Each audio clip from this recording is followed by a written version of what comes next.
When the elite private military company, Whitewater, invades the valley, they don't realize that standing in their way is a Navy SEAL legend, Logan Drayton. Attempting to secretly seize land through legal cover, the mercenaries encounter a web of traps, cunning defenses, and absolute silence. But it soon becomes clear, Whitewater isn't after land, they're hunting something buried deep beneath it, secrets from the Cold War era. Logan reunites his old team, Special Ops Elite, to halt the advance of Shadows. Every attack becomes a chess match, every trap a message, this place won't fall without a fight. This is a story of vengeance, memory, and the kind of resolve that breaks those who thought they'd already won. Stay with us to find out how the story ends, and don't forget to subscribe, more thrilling stories are coming just for you. He had chosen the remote region of the Redwood Highlands for its tranquility, although life rarely granted him genuine peace. Logan Drayton had once served as a legendary operative in the elite Navy SEALs, a covert special operations branch tasked with missions that many called impossible. His service record remained classified, but certain rumors hinted at reconnaissance in the darkest corners of the globe, precise infiltration of fortified strongholds, and extraction missions that only the most skilled operators could endure. After countless deployments and a near-fatal incident that left him scarred both physically and emotionally, he had settled in these mist-shrouded forests, intent on finding a quiet life tending his land and raising a modest herd of cattle. Yet even in this idyllic place, dangers had a way of tracking him down. He had never fully escaped the shadow of his past. The Redwood Highlands were known for their ancient trees towering hundreds of feet above the forest floor, creating a natural cathedral of emerald foliage. Beyond the sloping hills of tall sequoias and bright ferns, small pockets of farmland and rolling pastures peppered the landscape. Logan had purchased one such piece of land, a broad stretch of meadow framed by silent groves. A crystal-clear river snaked its way around a bend not far from his property. The region's raw beauty reminded him of simpler days, though the hush of the forest often woke him at night with echoes of old memories. He had grown accustomed to waking before dawn, scanning the treeline by habit, always expecting movement. He told himself it was just muscle memory, that no threat existed here. But the tension in his shoulders refused to melt away. His modest farmhouse overlooked an expanse of gently swaying grasses bordered by a split-rail fence. An aging barn stood nearby, once painted a vibrant red but now faded to a muted brown. A retired bay horse roamed lazily in a small corral next to a handful of black and white cows. Logan's daily routine revolved around simple chores, mending fences, checking feed, and ensuring the generator in his equipment shed stayed functional. The greenhouse out back allowed him to grow herbs and vegetables nearly year-round, and the orchard beyond that produced enough fruit for canning and trade with the sparse local community scattered among the hills. It was a quiet existence, defined by the interplay of morning fog and late afternoon sunbeams filtering through the redwoods. He had never broadcast his military background, but local rumors tended to swirl, especially once a few townspeople noticed his formidable build, his occasional lapses into rigid posture, and the subtle suspicion in his eyes. He rarely left the highlands unless necessity demanded it, and he kept interactions cordial but brief. The occasional hiker or traveling merchant sometimes stopped by, seeking directions or help with a vehicle breakdown, and Logan always offered enough politeness to keep them at ease. Yet no one truly knew him. They certainly never guessed that, years ago, he had been codenamed Ironhand by fellow Navy SEALs, an operator so precise he could handle some of the most harrowing missions without losing his composure. The year had thus far been uneventful, until a series of small signs alerted him that his anonymity might soon be threatened. On a routine morning, he noticed tire tracks etched in the muddy approach near his fence. They were fresh and didn't match the pattern from his own vehicles or any of his known neighbors. The impressions suggested heavier tread, possibly from off-road transports. Most strangers avoided coming this far into the hills, especially with vehicles large enough to leave that kind of mark. A prickle of caution rippled through Logan as he traced the path with a gloved hand. His mind flicked through every possibility, perhaps poachers, maybe opportunistic thieves. But something about the depth of the tread implied weight, possibly specialized gear. He felt an old reflex coil inside him, warning that there could be more to this than a random passerby. Not long after, he received a cautious message from an acquaintance named Eliza Campbell, a woman who managed the nearby trading post. She was the closest thing to a friend he had in these parts, though their conversations remained mostly on practical matters. She mentioned men in black SUVs cruising through the trails on the outskirts of her store, asking oddly specific questions about farmland for sale and local property owners. When she asked them why they were so curious, they sidestepped her politely, claiming they were surveyors. Logan sensed that ordinary surveyors wouldn't have a discreet, muscle-bound presence. Professionals in layered tactical jackets didn't typically examine farmland with such intensity. He listened to the quiet alarm in Eliza's words and promised to keep an eye out. A few days later, he spotted a dust plume near the boundary of his property. He took a vantage point by creeping up a gentle slope, using the thick undergrowth for concealment. Through the gaps in the foliage, he observed 3 men armed with cameras, tripods, and something that looked suspiciously like a scanning device more common to advanced reconnaissance teams than real estate surveyors.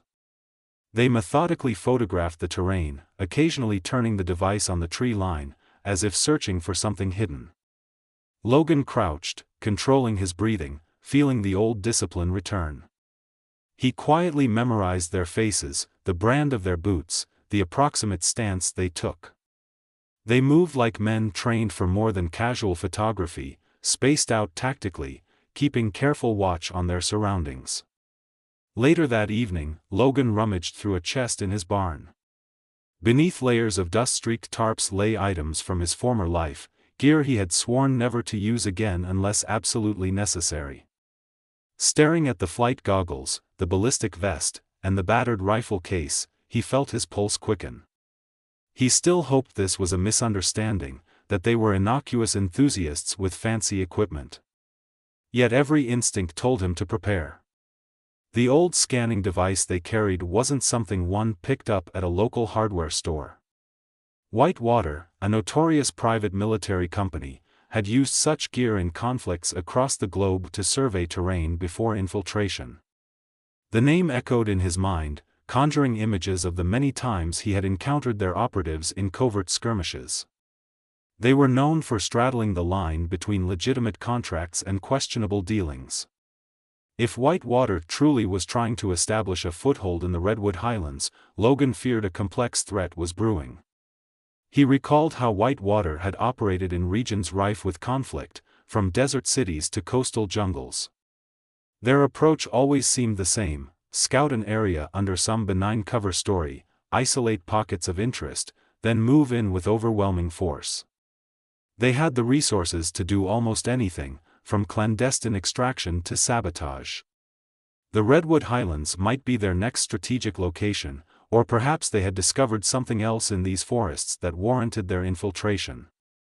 The details eluded him, but the creeping sense of an organized operation sharpened his focus. He had resolved to keep watch as discreetly as possible. Within days, tension escalated. Eliza mentioned that a local real estate broker, Tom Lewis, had mysteriously disappeared.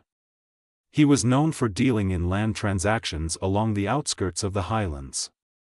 A handful of flyers seeking information on his whereabouts appeared on the windows of the trading post. Logan deduced that if Whitewater wanted to secure property for some clandestine reason, they might have coerced Tom or forced him to sign over deeds at gunpoint. The possibilities were endless, none of them good. Logan scanned the radio frequencies at night, listening for any coded transmissions. Though he didn't uncover anything definitive, faint bursts of static and scrambled transmissions late in the evening pointed to specialized equipment operating in the region. A week later, an older neighbor named Harriet Calloway dropped by in her pickup to deliver a crate of fresh eggs. She seemed flustered, remarking that men in tactical attire had been spotted near an abandoned logging road. constructing what looked like a temporary checkpoint with floodlights and portable huts. Harriet had tried asking them what they were doing, and they brushed her off, telling her it was authorized. She left quickly, spooked by their cold stares. Logan's gut told him that Whitewater was establishing a perimeter. He politely thanked Harriet for the eggs, noticing her trembling hands, and assured her she should stay close to family until things settled. He did not explain his full suspicion, but the seriousness in his expression betrayed that he believed a bigger storm was brewing. In the days that followed, Logan methodically studied satellite imagery on an old field laptop that still had some archived reconnaissance software. He discovered faint signs of newly cleared land near a remote part of the river. A suspicious path had been cut through the forest, possibly a corridor for moving supplies. He recognized the pattern. Whitewater was making subtle improvements to local infrastructure, not for the benefit of the community, but to facilitate their undisclosed operations. He found his hands clenching at the memory of how they had done the same in conflict zones abroad. They always worked behind the guise of legality, pushing official paperwork through shell companies, bribing local authorities, or simply operating with impunity until their objective was complete. Late one evening, he discovered footprints near his greenhouse, boot prints leading away from his back door.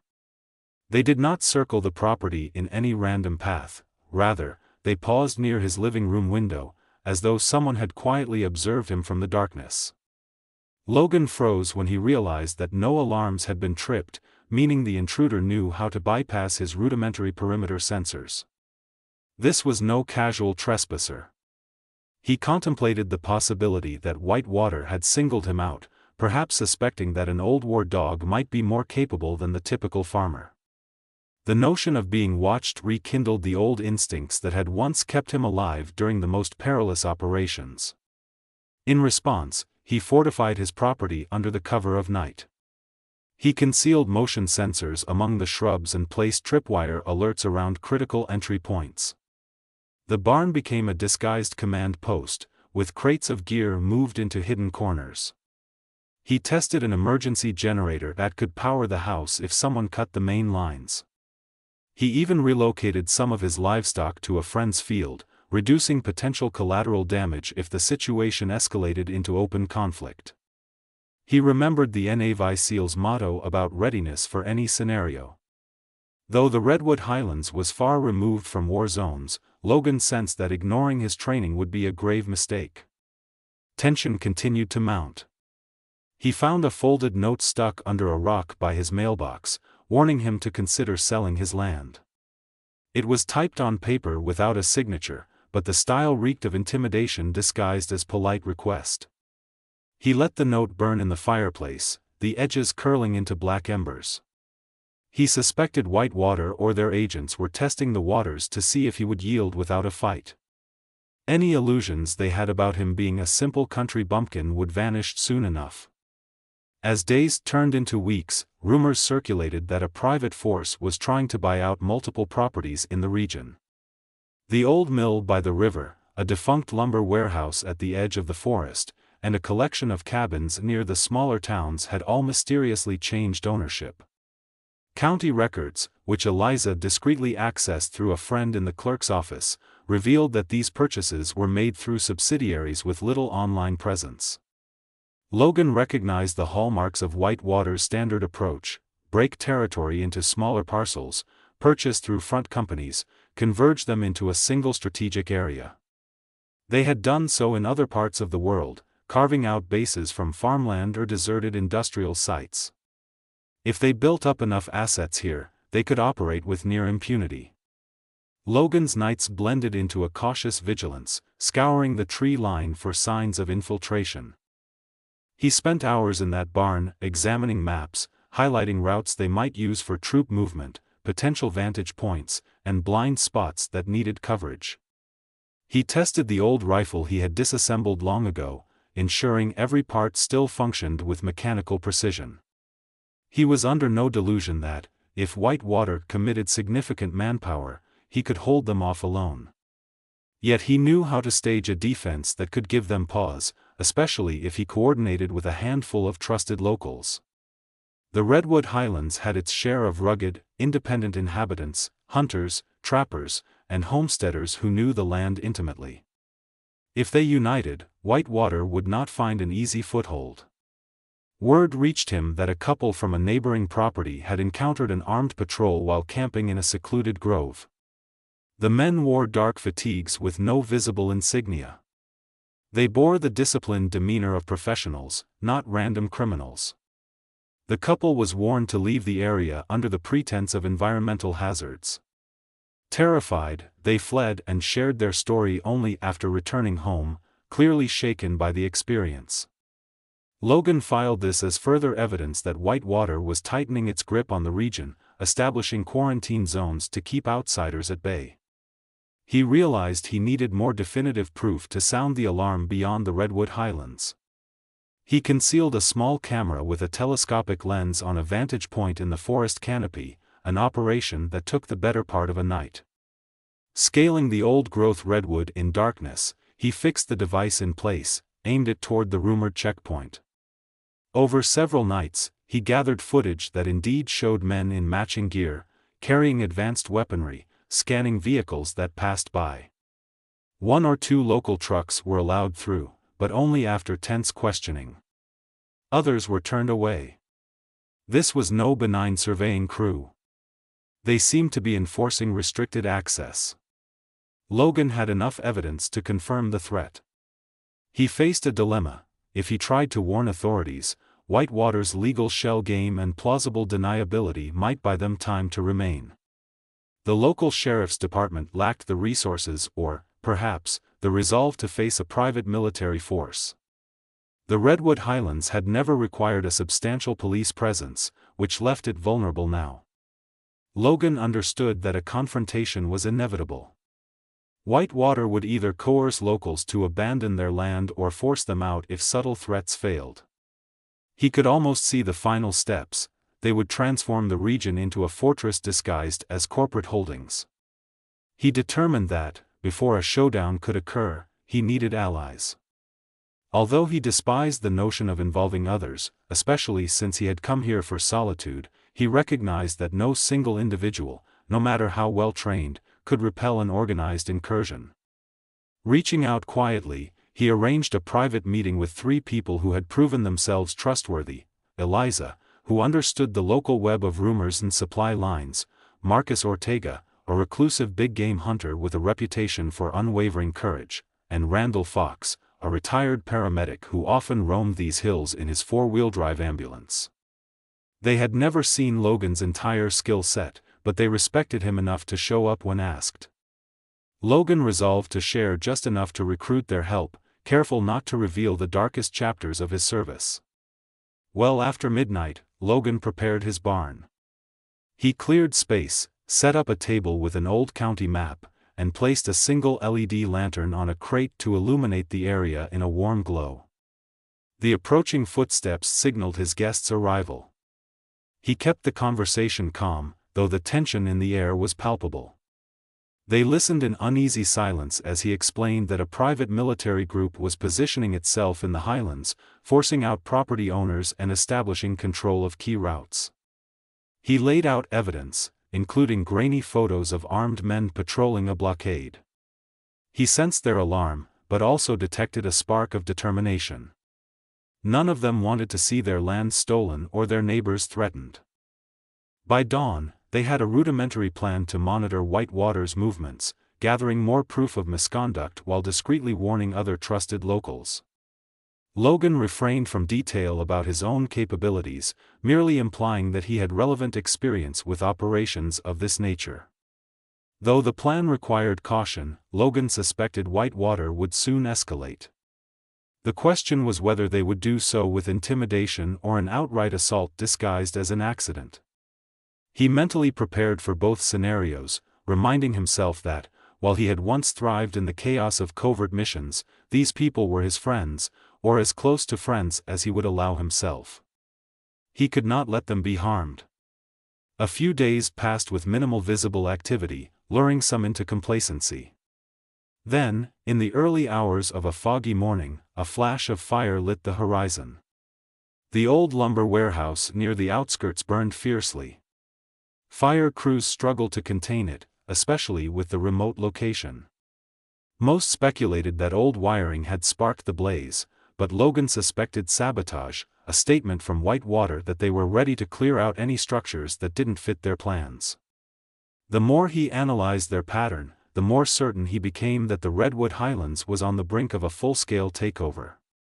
As he studied the smoldering remains of the warehouse from a distance, Logan's mind returned to those decisive nights in the field, where intelligence, timing, and unwavering resolve meant the difference between life and death. He intended to apply every skill he possessed to protect this land. His presence might have drawn Whitewater's attention in the first place, or maybe they would have come anyway. Either way, he refused to remain a silent bystander. The Redwood Highlands had become his home, and he would defend it at all costs. He steeled himself for a confrontation that seemed inevitable. In the hushed dawn, he quietly examined his protective measures, calibrating cameras and verifying sensor ranges. He pictured Whitewater's leadership reviewing the very same terrain, marking infiltration points, calculating angles of attack. In that mental mirror, he recognized the reflection of the operative he once was, now forced to stand as a lone guardian in the forest. The Redwood Highlands might soon become a battleground, but Logan Drayton would ensure that Whitewater learned a lesson in humility, just as enemies of the Navy SEALs had before. He would not be the easy target they presumed him to be. The storm had gathered. All that remained was the moment lightning would strike. Despite that, she continued her routine, not wanting to escalate suspicion. If Whitewater had eyes in the community, and Logan was convinced they did, then maintaining a facade of normalcy was paramount. Eliza passed him a brown paper envelope beneath a sack of grain, her eyes briefly meeting his in silent understanding. Inside were photocopies from land deed transactions, more property shifts, names of LLCs with no internet history, and newly registered entities that traced back to offshore accounts. Logan slipped it into the inside pocket of his jacket without a word and paid for his supplies with a nod. Driving back through the winding canopy of the Highlands, Logan reviewed the documents one-handed, the other resting near the grip of a concealed sidearm beneath the center console. The pattern was irrefutable. Whitewater was absorbing parcels strategically, not randomly. The lands formed a fragmented arc around a section of the Highlands where rumors once spoke of old Cold War listening posts buried in the hills. If Whitewater was after something buried beneath the forest floor, it was far from a simple land grab. And that meant time was rapidly slipping through Logan's fingers. He returned to his farm just before sunset and found Marcus Ortega waiting at the edge of the property. The hunter stood motionless beside his camouflage-painted four-wheeler, eyes shaded by the brim of a waxed canvas hat. He didn't speak as Logan approached, only handed over a battered trail camera. The footage revealed grainy but distinct images, armed figures moving in twos, clearing sections of brush, and placing metallic pylons into the ground. They weren't laying fiber optic cable. This was military-grade ground-penetrating radar work. They were looking for something. That night, Logan called together his small group of allies in the barn, this time with heavier urgency. He pinned the enlarged satellite photos to the walls, highlighting the triangulated positions of Whitewater's equipment, the corridors they'd cleared through the forest, and the suspected location of a concealed command node deeper in the eastern ridge. Randall confirmed reports of a spike in local emergency calls, all of them fake, designed to stretch the response network thin. Whitewater was running classic misdirection tactics to prepare for something big. Logan's voice remained low but steady as he outlined what they all suspected: a major operation was imminent. The enemy had the gear, the manpower, and now, based on the intercepted documents, a window. A particular date was mentioned in one of the acquisition papers. 5 days away. Something was going to happen, and Logan had no intention of waiting for it to arrive on his doorstep without a plan. They split into roles. Marcus would scout the East Ridge and deploy traps and observational devices. Eliza would continue gathering information from town and serve as a point of contact for any panicked locals. Randall, with his experience as a paramedic and survivalist, would prepare a field aid station camouflaged in the northern basin, just in case things went south. Logan, meanwhile, worked on reinforcing his property, not as a bunker, but as a strategic linchpin. If Whitewater made a move, odds were good they'd come for him first. Over the next 3 days, they operated in near silence, like ghosts among the trees. Logan moved with the precision of his past life, burying motion sensors and tripwires, building out fallback positions, and reinforcing his generator shed to serve as a last resort stronghold. He even retrofitted a decommissioned irrigation tunnel to serve as a discreet escape route. Old habits from jungle extractions returned with brutal clarity. Each action was calculated. Each movement had purpose. He had not worn his Navy SEAL's patch in years, but now, in the solitude of his barn, he pressed a finger to it where it rested folded beneath his gear. A reminder. Not of who he had been, but of who he needed to be again. Then came the unmistakable drone of a helicopter cutting through the fog-laden dawn. Logan froze as the thudding rotors approached from the west. It wasn't low enough to rattle the glass panes of his greenhouse, but it was close enough that its presence felt deliberate. He tracked it through the trees with binoculars, noting the matte gray paint job and side hatch rigged for fast descent. No insignia. Whitewater. It circled once, then peeled off eastward, likely a reconnaissance flight, gauging terrain and potentially mapping his farm. That sealed it. They were preparing for something far more aggressive. A test, maybe. Or a provocation. That night, Eliza sent word that a Whitewater rep had arrived in town under the pretense of starting a rural security consultation firm. He held a meet and greet at the community hall. Not many attended, but those who did walked away unsettled by his polished smile and the vagueness of his proposals. Logan didn't go. He knew the tactic too well: draw out the opposition with pleasantries, gauge responses, isolate the stubborn ones. He was already on their list. That gathering had only confirmed it. The following afternoon, a black vehicle parked just inside the limits of Logan's property. A man stepped out, sharp suit, aviators, no visible weapon, but the way he moved screamed training.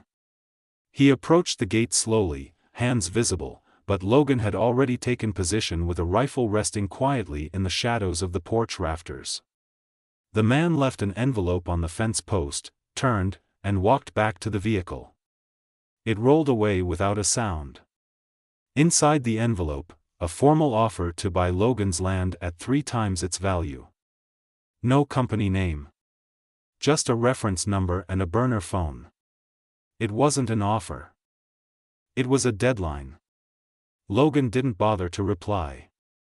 2 nights later, Randall intercepted a convoy of utility trucks parked a few miles south of the Highland Basin. Under their tarps were crates of equipment, signal jammers, mobile generators, and several drones with heat-seeking payloads. Logan studied the report and knew what it meant. Whitewater wasn't just scouting anymore. They were deploying assets. And when PMCs deployed assets, it meant an operation was about to go active. He sent the call. 4 names. 4 men from the past. Each one owed him their lives. Each one had vanished into quiet existences after their service. And each one would come, because the voice that called them belonged to Ironhand. The team would arrive within 48 hours. It was all the time they had to prepare. Logan stood beneath the cold starlight that evening, the wind whispering through the trees like voices from long ago.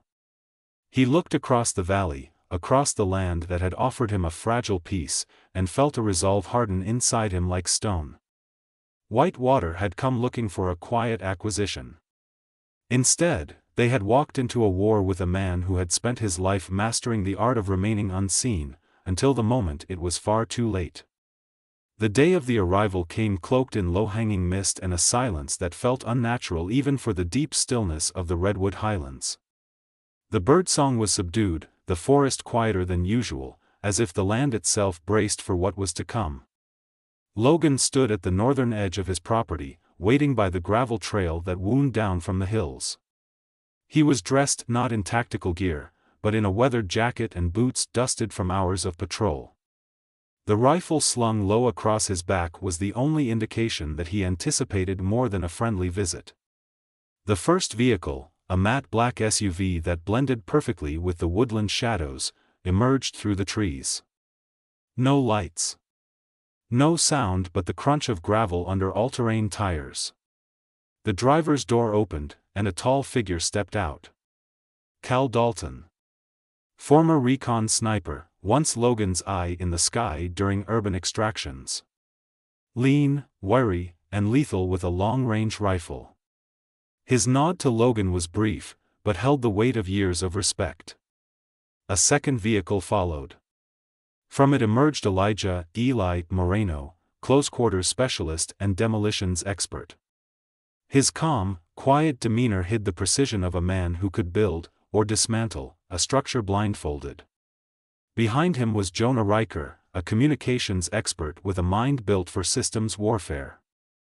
Last came Mason Brick Thorne, their breacher, all muscle and grit with a heart that beat solely to protect his own. Logan looked at them, not as ghosts of his past, but as the blunt edge of the future. He nodded once. No words were needed. They gathered in the barn, now more of an operations center than a place to store feed. The map on the wall had been updated, red lines drawn with purpose, each mark representing a confirmed sighting, a checkpoint, or a critical point of control established by Whitewater. The drone footage, the intercepted chatter, the disappearing landowners, it all came together in a web that pointed to one undeniable truth. Whitewater wasn't just operating in the Highlands. They were attempting to secure something buried beneath them. Jonah plugged into a hidden panel rigged with comms hardware and began scanning encrypted frequencies. Eli laid out schematics of the jammer equipment Randall had intercepted. Brick examined the terrain routes, planning how to block ingress paths using trees, boulders, or any natural barrier they could redirect. Cal set up a perch in the trees overlooking the southern approach, rangefinder and scope at the ready. Logan briefed them on what they were up against, not just the tactical reality, but the psychological one. Whitewater believed they were up against scattered locals and aging homesteaders. What they didn't know was that Logan's farm now housed 5 of the deadliest men to ever serve in the Navy SEALs, operating on terrain they knew better than anyone. The days that followed were a flurry of silent activity. Tripwires were buried beneath layers of fallen leaves. IR-triggered flares were hidden along the ridge lines. Drones flew high above the treetops, relaying real-time footage to Jonah's tablet, which now glowed day and night with movement markers. Then came the tipping point. An encrypted burst transmission picked up by Jonah late one night, coded but partially deciphered, referenced 0 hour for the following evening. Something about final clearance, force deployment, and civilian control through strategic displays. Logan read between the lines. Whitewater was about to make its move. And they were coming fast. He gathered the team in the barn one final time. Their plan wasn't to hold ground forever. It was to strike once, hard, with surgical precision, cripple the operation, expose the threat, and make it too costly for Whitewater to continue. The goal was never just survival. It was to shatter their opponent's illusion of control. They moved out before dawn, separating into 2-man teams.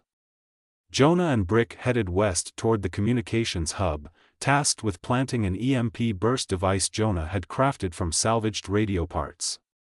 Eli and Cal took the southern ridge to prepare diversions and misdirection points, smoke bombs, flashbangs, and subsonic traps that would confuse Whitewater's advance. Logan moved alone, toward the suspected command node embedded near the eastern trailhead, a prefab structure camouflaged under tarps and armed guards. The approach was long. Cold. Each step careful, boots soundless on pine needles. Logan moved like wine through the trees, only the steady rhythm of his breath marking the passage of time. As the sky darkened, the assault began, not with a gunshot, but with silence. The kind of silence that arrives when something breaks unseen. At exactly 1900 hours, Jonah triggered the EMP. The compound's lights dimmed and died. Generators failed. Radios crackled and fell silent.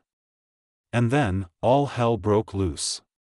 Eli's diversions ignited a cascade of confusion. White-hot magnesium flares lit the southern ridges like lightning, while smoke flooded the western perimeter. Flashbangs ruptured in timed succession, simulating a far larger force. Whitewater scrambled, their operatives colliding into one another in the dark, barking orders without coordination. Cal's shots followed seconds later, clean, surgical hits not aimed to kill, but to maim and scatter. Tires blew out. Surveillance cameras shattered. A fuel tank ruptured and ignited, casting shadows against the forest as if giants fought in the trees. And then Logan struck. He emerged from the trees like a whisper, breached the command node perimeter with movements honed by years in the most dangerous corners of the world. He slipped through the rear flap of the structure, incapacitated two guards with precise strikes, and reached the central terminal.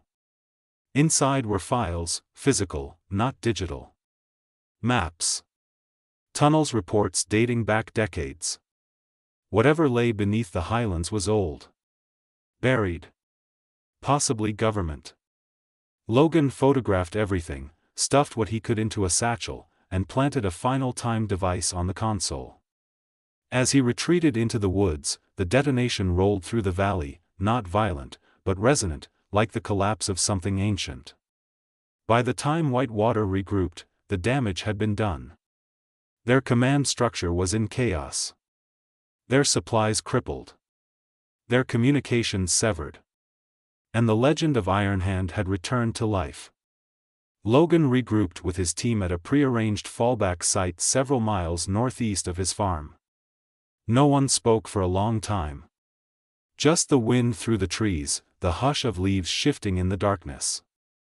Then Jonah cracked a smile and simply said, "They won't recover from this." But Logan wasn't smiling. He stared into the trees, knowing this was only the beginning. Whitewater would come back. Not out of vengeance, but because something beneath these woods was worth fighting for.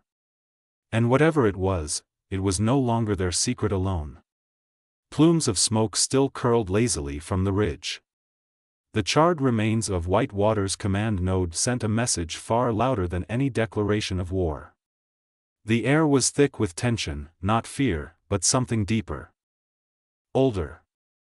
Unknowing. As though the forest, the land itself, recognized that old blood had stirred again. Logan sat on the flat rock behind his barn, wiping down the matte black receiver of his rifle.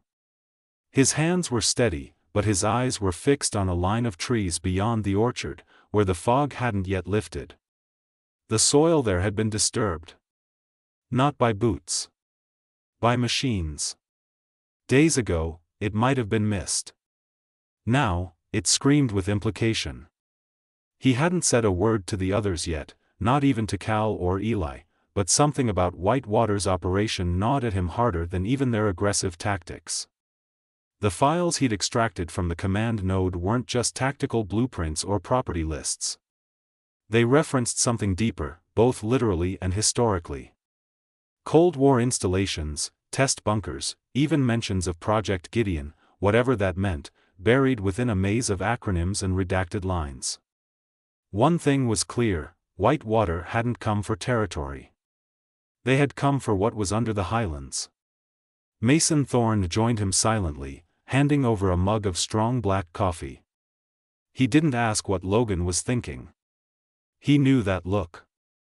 He'd seen it years ago in the back of a Black Hawk over the Hindu Kush, when Logan had gone silent before a mission that only two of them had returned from. "They'll regroup," Logan finally said. His voice was gravel and quiet thunder. Brick only nodded. Within the next 48 hours, confirmation came. Jonah intercepted chatter from a new frequency, one not previously scanned, high bandwidth and military grade. The source? An airborne relay system positioned far outside the Highlands. Satellite-linked, encrypted, and mobile. The language was different too, less tactical, more clinical. Terms like containment breach, forward asset delay, and most disturbingly, phase delta fallback protocol. They weren't talking about combat anymore. They were talking about control. And contingency.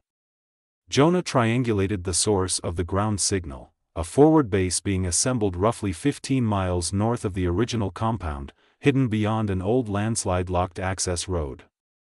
The area was once used by federal geological teams and had been closed to public access for decades. Whitewater had simply taken it, co-opting it as their black site. The team agreed, they had wounded the beast, but it had only shifted its weight. So Logan did what he'd always done when a storm gathered at the edge of silence. He moved first. Aerial drone recon, courtesy of Cal and a custom-modified quad, confirmed the worst: armored personnel carriers, portable data centers, a satellite uplink dish larger than anything they'd seen in the first phase. But the real red flag was subterranean. GPR scans revealed a cavern, no, a chamber, deep beneath the site. Artificial. Reinforced. And sealed. Project Gideon wasn't just myth. It was buried beneath them. And Whitewater intended to unearth it. Logan brought the team together in the orchard beneath the old walnut tree. No more hit-and-run sabotage. No more delaying the inevitable. The time for misdirection had passed. What was needed now was a decisive severance. Not just of Whitewater's logistics, but of their belief that the Highlands could ever be taken. The plan was brutal. And simple. Cripple the relay. Seal the chamber.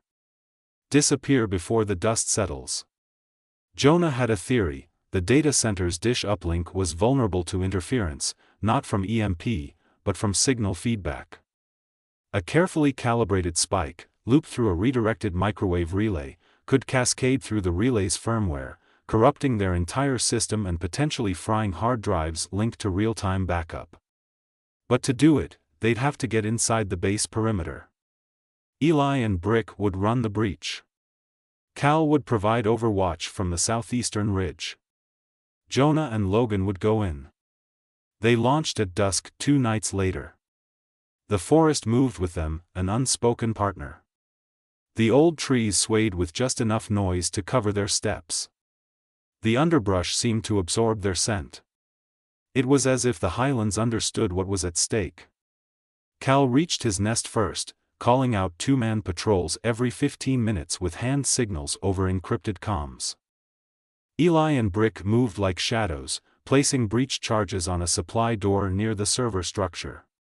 They would draw attention once the spike activated, just enough to allow Logan and Jonah a window.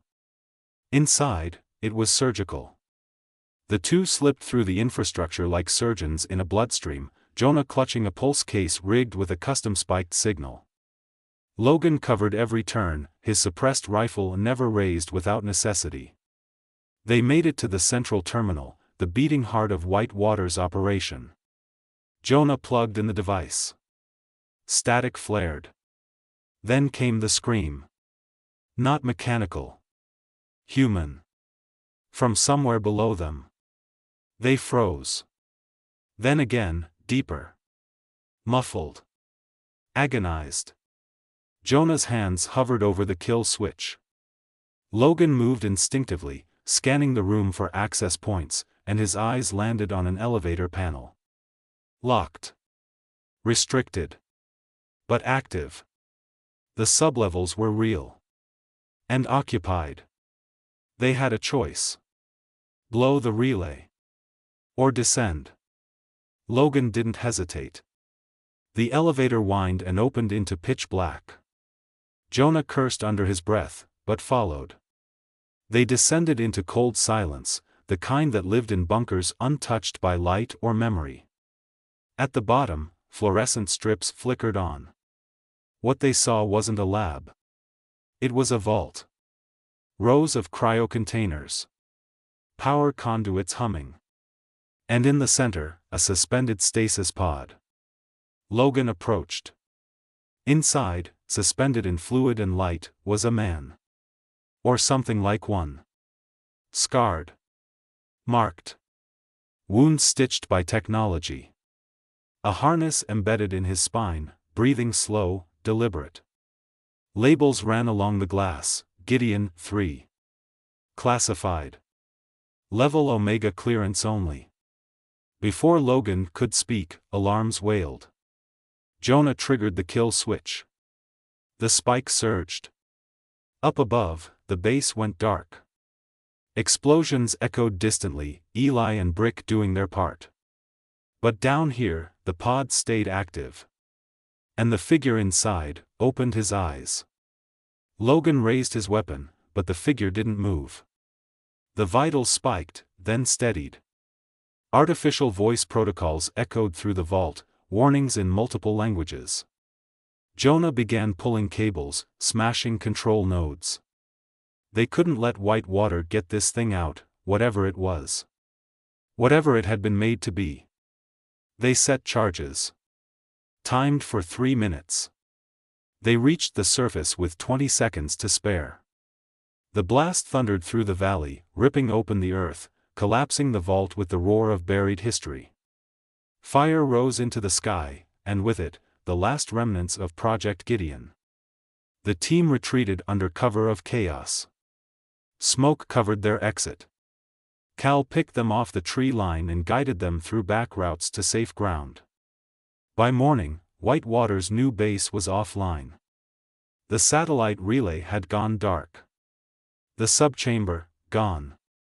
And every operative still conscious had one thing in common, not a single clue who had done it. But rumors would swirl. Of ghosts in the trees. Of a phantom team that struck like lightning and vanished like smoke. Of Ironhand, returned from silence.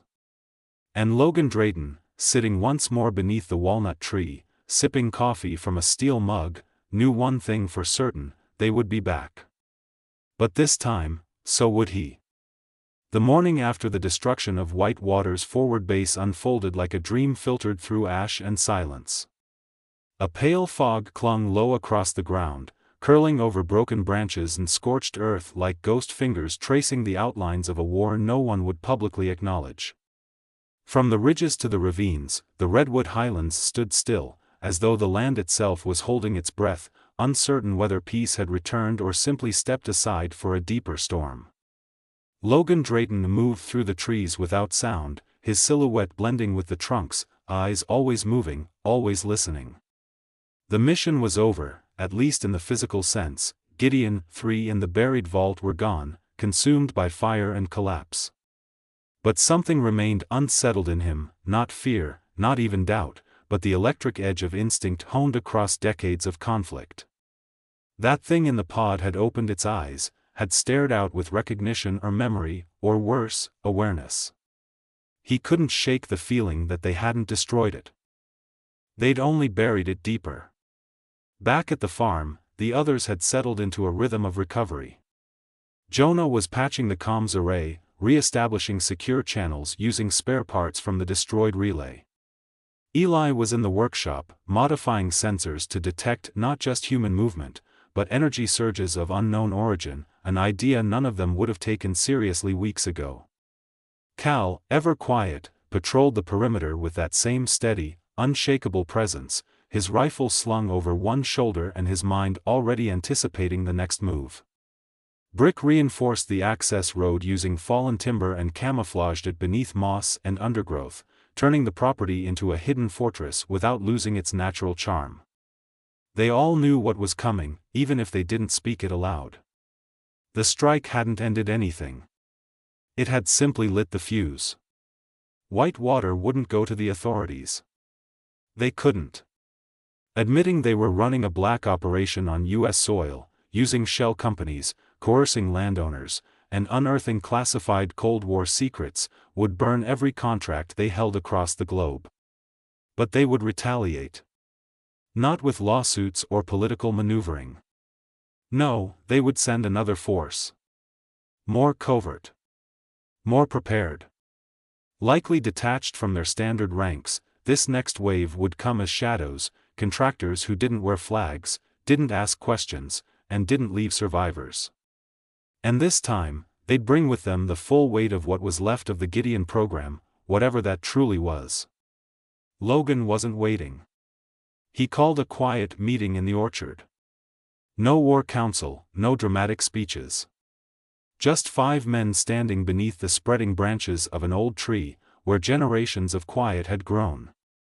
He laid out what he knew, that the mission parameters had changed, that they were no longer dealing with a private army protecting an asset, but with a corporate weapon unleashed and now wounded. They had heard it. And a wounded machine, especially one driven by unseen masters, did not retreat. It recalibrated. Adapted. Learned. What came next wouldn't be an operation. It would be a purge. So they began Phase 2, not defense, not counterintelligence, but transformation. The entire valley would become a firewall. Logan's Land, once just a retreat for a man with ghosts, became a forward operating base.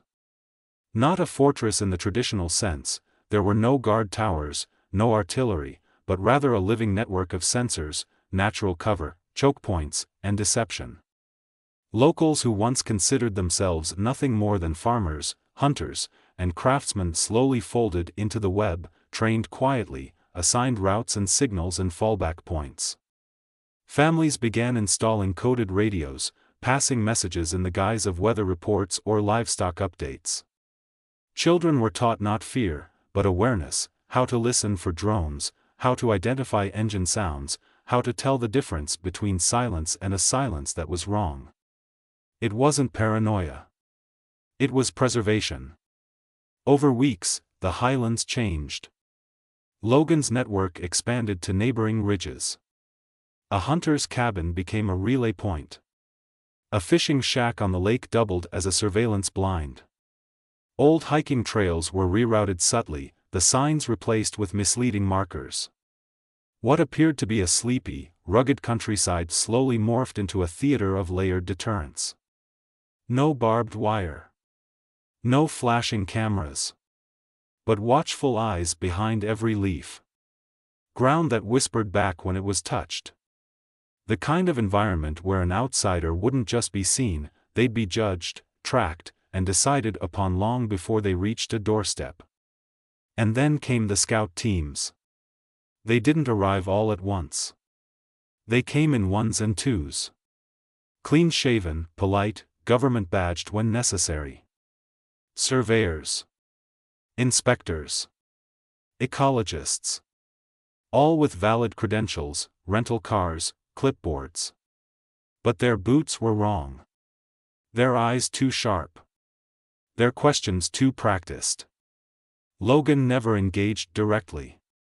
He let the land speak for him. Let them feel watched. Let them find broken trails and half-buried wires that seemed out of place. He knew the game.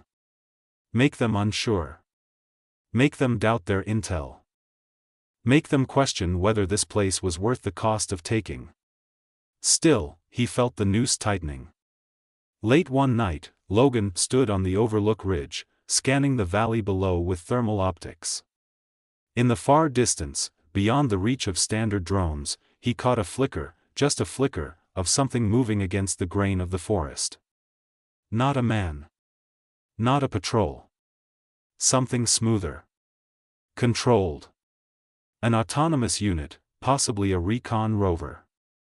Testing response time. Scanning for EM signatures. Confirming that what they had lost was more than just a failed base. He relayed the sighting to Jonah, who immediately encrypted and redirected the telemetry to a secure off-grid node they'd established in the ruins of an old ranger station. Minutes later, Jonah confirmed it. The bot was broadcasting on a frequency aligned with Whitewater's aerospace division. Meaning they were escalating. Not just private contractors now. Drones. AI-managed patrols. The first wave of digital warfare was entering the Highlands. Logan didn't blink. They began reinforcing comm blackouts, installing interference loops, pushing fake signals into the hills that mimicked military exercises. Confusion became their greatest weapon. Every movement Whitewater made, they mirrored with misdirection. A shadow here. A false heat signature there.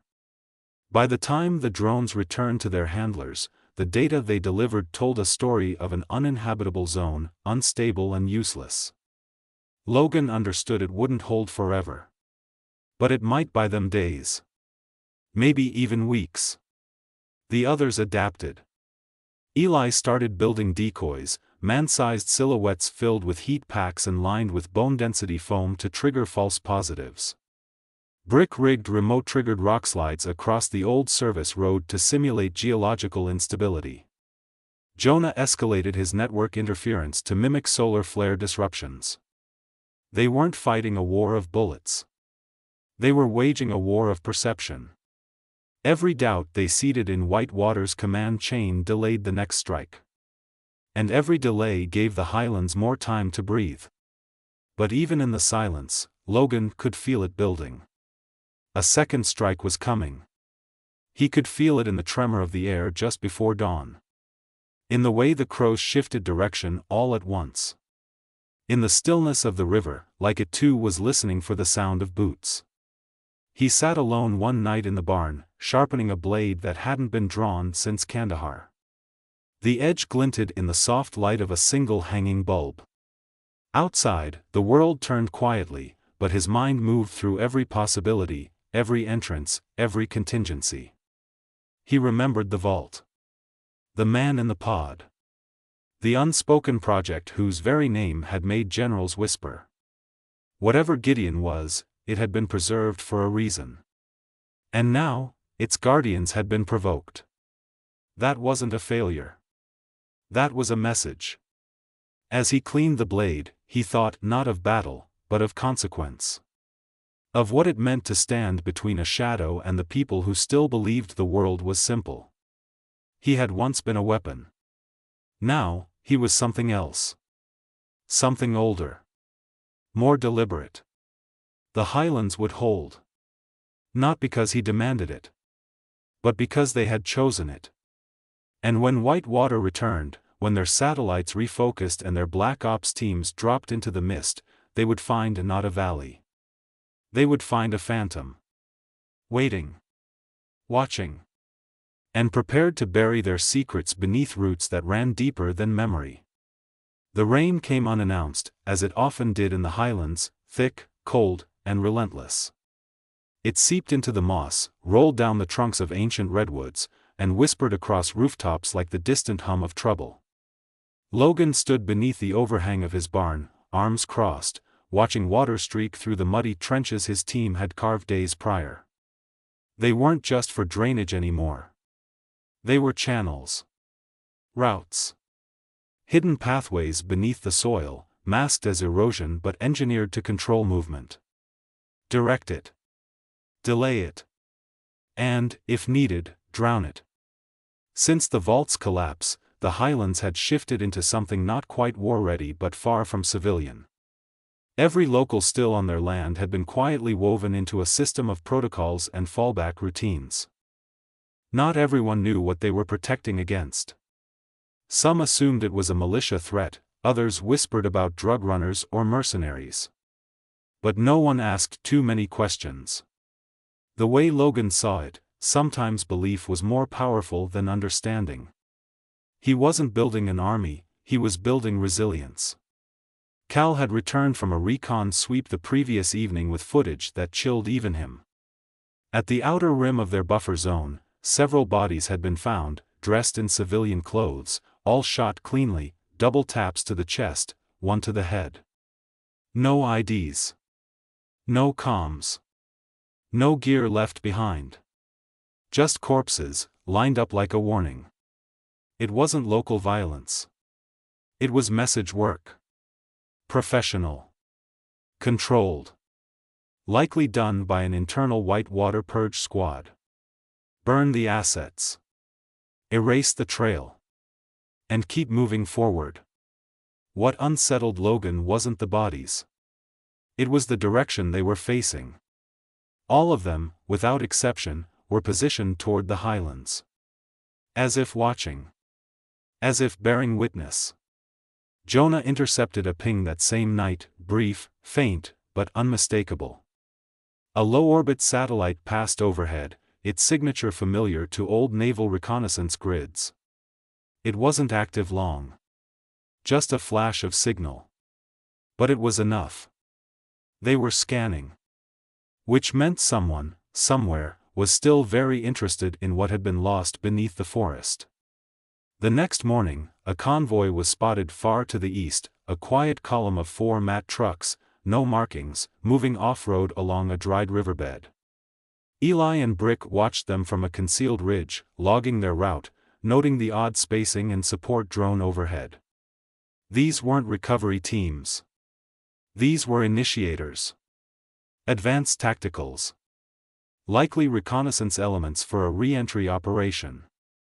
That night, Logan called the team in again. No lights. No speaking above a whisper. Just the fire, the rain on the roof, and the scratch of boots on wood. He laid out a plan not for resistance, but for revelation. They couldn't stop Whitewater from coming. But they could expose them. Turn their secrecy into a liability. Jonah would work a deep signal injection, a fabricated leak aimed at watchdog organizations, cloaked behind 7 layers of redirection and traced to a shell journalist site. It would deliver just enough data, false names, broken blueprints, whispers of experimentation. At the same time, Eli would rig a soft breach into Whitewater's secondary comm hub, create a delay, interrupt logistics, ensure their forces didn't move in full synchronization. Brick and Cal would coordinate fallback traps, non-lethal if possible. Staggered, layered, baited with just enough threat to keep forward teams off balance. Logan would remain mobile, moving between zones, directing adjustments in real time. They didn't plan for victory. They planned for escalation. And exposure. The kind Whitewater couldn't walk away from. The highlands breathed differently at night when you were waiting for something to arrive. The normal sounds, night birds, wind through branches, the trickle of stream water, took on a mechanical cadence, ticking toward an inevitable convergence. The rain had ceased, but the sky remained low and gray, bleeding no starlight. Jonah's injection had gone out 2 hours prior, and already chatter on dark channels had surged. Multiple nodes in Europe, South America, and parts of the American Southwest had pinged back. Someone had noticed. That was the opening. Eli's breach came next, surgical and quiet. The hub's security loop had a known latency. 2 minutes, 12 seconds. Enough for him to tap a redirect through its central uplink and implant a cascading delay protocol. When Whitewater tried to issue simultaneous commands, their comm grid would fragment, splitting operatives into silos, unable to confirm, verify, or adjust. It wouldn't stop them. But it would confuse them. And confusion was a doorway. By 0300 hours, the first indirect confirmation arrived. Jonah picked up encrypted bursts, brief transmissions between airborne units, likely drones or rapid deploy recon. They weren't speaking English. Not even code.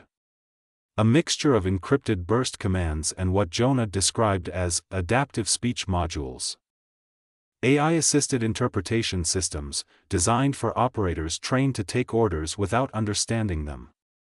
Autonomous execution. Logan didn't like that. Men with guns were predictable. Machines running orders from half a planet away were not. Still, they adjusted. Positions reinforced. Movement restricted. Fields cleared for fallback visibility. Then came the drop. At precisely 3:27, the valley shuddered. Not an explosion. A resonance. A low, almost subsonic rumble that passed through the trees, vibrated in bones, and vanished just as quickly. Moments later, Jonah confirmed what they feared: White Water had activated a subterranean pulse array. It wasn't a weapon. It was a scanner.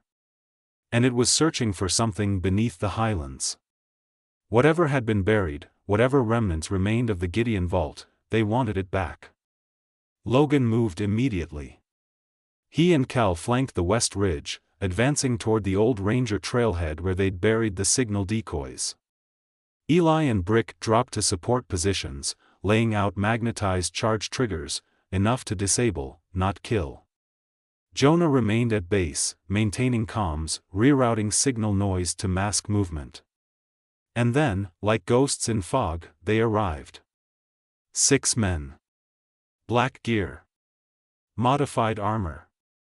Integrated optics. They moved like whispers, fanned out in a spread that spoke of Tier 1 experience. Not standard PMCs. These were White Water's apex contractors. The type sent in not to fight, but to erase. They didn't speak. Didn't check surroundings. Just moved. Straight into the highlands. And straight into the storm Logan had built. The first man stepped into the trap near the hollow cedar, triggering a silent burst of adhesive gel that fused his optics shut and locked his joints mid-motion. He crumpled like a puppet with cut strings, stunned but alive. His team responded immediately, fanning, weapons up, scanning. Logan fired a single suppressed round, striking the dirt near their feet. Not to hit. To herd. A push into the second zone. Eli's charges triggered next, magnetic bursts that scrambled short-range electronics. Comms failed. Optics dimmed. One of the contractors panicked, firing blind. That gave away their position. Cal took the shot. 1 man down, non-lethal. Shoulder. Disable, not destroy. Brick advanced from below, driving a drone into their flank that emitted a directional pulse designed to induce vertigo. The last 2 staggered, trying to regroup, when Logan stepped into view. No mask. No helmet. Just a man with cold eyes and the weight of the past behind him. They froze. One of them, a tall figure with a half-masked visor, lowered his weapon. Recognition flickered. Ironhand. It wasn't said with fear. It was said with finality. As if confirmation of something long whispered about in contractor camps and kill teams around the world. Logan didn't smile. Didn't move. Go back, he said quietly. But they didn't. And so the forest took them. Not in blood. In silence. Captured. Detained. And later, delivered to a national news outlet's hidden drop site, with just enough proof of their employer, and the map coordinates to the failed vault buried beneath government land. That story made headlines for weeks. White Water denied everything. But the damage was done. Not to their funding. Not to their contracts. But to their illusion. That they could operate in the dark, forever unseen. And in the Redwood Highlands, where the trees remembered everything, Logan Drayton stood alone on the ridge at sunset, wind pulling at his coat. A storm was always coming. But now, the valley had learned how to answer it weeks past. The smoke from the last skirmish had long since cleared, and the air above the Redwood Highlands began to feel clean again, crisp and steady, touched only by the sounds of wind through pine and the distant caw of crows. No more low hums of drones overhead. No more tremors beneath the soil. Just the quiet rhythm of a place that had endured intrusion and come out sharper for it. And yet, in the stillness that followed, something lingered. Not dread, exactly. But awareness. A deep, heavy understanding that peace, real peace, was not something one simply returned to. It had to be rebuilt. Grown slowly. Earned. Logan Drayton moved differently now. Not with paranoia, but with a deliberate presence, like a man walking through land that bore his fingerprints in every shadow. The farm had become functional again, fences repaired, crops planted, livestock returned, but it no longer resembled the retreat it had once been. The orchard had tripwire sensors buried beneath its roots. The equipment shed held more than shovels and oil cans. The barn had an uplink to a decentralized node network hosted across 3 counties, courtesy of Jonah. It looked like a farm, smelled like a farm, but every corner of it had been touched by the hands of men who had once written strategies in sand and blood. The team had remained for a while, long enough to oversee the cleanup. Jonah handled the digital fallout. The fabricated trail they'd crafted to expose Whitewater had fractured their silence just enough. Several investigative journalists had followed the crumbs. A few government watchdogs had begun pulling at threads. And Whitewater, for all its wealth and leverage, had been forced to close or restructure several shell companies, their operatives rerouted, the name scrubbed from mission briefings. Not disbanded. Not dismantled. But bruised. Burned. And more importantly, watched. Eli returned to the Rockies after the final systems sweep, heading back to his woodshop and his quiet mountain cabin. He promised to stay within reach, and Logan believed him. The bond they shared was not one of sentiment, it was formed through action, forged under pressure. Mason Brick Thorne stayed a little longer, helping locals reinforce structural weaknesses in their homesteads under the guise of barn restoration and terrain management. Eventually, he too disappeared, leaving behind a makeshift gym in one of the storage sheds and a box of handmade tools nobody quite knew how to use. Cal left last, vanishing one morning without a sound. Just a note on Logan's porch, still watching.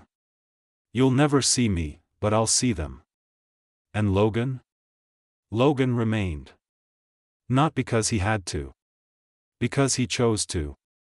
The Redwood Highlands needed a sentinel, and the valley had chosen him as much as he had chosen it. Life began to settle into something resembling normal. Eliza reopened the trading post and stocked it with supplies that now had dual-purpose uses. Locals became fluent in silent communication and odd behavior, lighting lanterns in certain colors, leaving tools arranged in specific patterns, signaling each other without needing words. What had once been a community of isolated individuals was now a silent coalition. They were not soldiers. Not militia. But they would never be vulnerable again. Their strength was in the quiet, in the soil beneath their boots, in the network they had built of trust and preparation. Sometimes, Logan would walk the outer ridge where the vault had collapsed. Nothing remained above ground now. Just fractured stone and moss slowly reclaiming what had been disturbed. He often wondered about the thing in the stasis pod, Gideon 3. If it had died in the collapse, or if it had been moved, buried deeper, or somehow still alive beneath the soil, dreaming whatever it was programmed to dream. He had seen its eyes. Not empty. Not synthetic. But aware. And that memory kept him sharp. The official world moved on, as it always did. The news cycle shifted. Scandals replaced revelations. Elections drowned out investigations. But in some corners of the intelligence community, Logan's name, Ironhand, had quietly resurfaced. Whispers in the halls. Internal memos flagged in red. Some asked why he had surfaced again after all these years. Others, smarter ones, asked a better question. Who had sent him back into the field? And no one had an answer. Because the truth was simple. He hadn't been sent. He'd been awakened. And now, as dusk fell once more across the valley, casting long golden shadows between the trees, Logan stood in the doorway of his barn, sipping coffee from a tin mug, listening to the wind for anything that didn't belong. He heard only the land. The creak of trees. The call of birds. The breath of a forest that had learned to survive. But he didn't relax. He wouldn't. Because somewhere out there, the next storm was already forming. And when it crossed the threshold of these woods again, it would not find civilians. It would find ghosts. It would find a network. It would find him.